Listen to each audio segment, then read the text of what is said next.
দু চোখে হঠাৎ করে কাল বৈশাখী, চৈত্রের শেষ বেলা পাতা ওড়ে নাকি, গত বছরের মায়া ভেঙে যাবে বলে, রাজপথ ভেসে গেছে অচেনা কাজলে।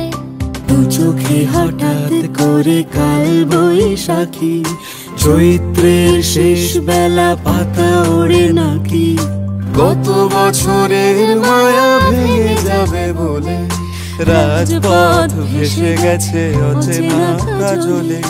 তুমিও অঝরে তাকে শুধু ভালোবেসো, এসো হে বৈশাখী।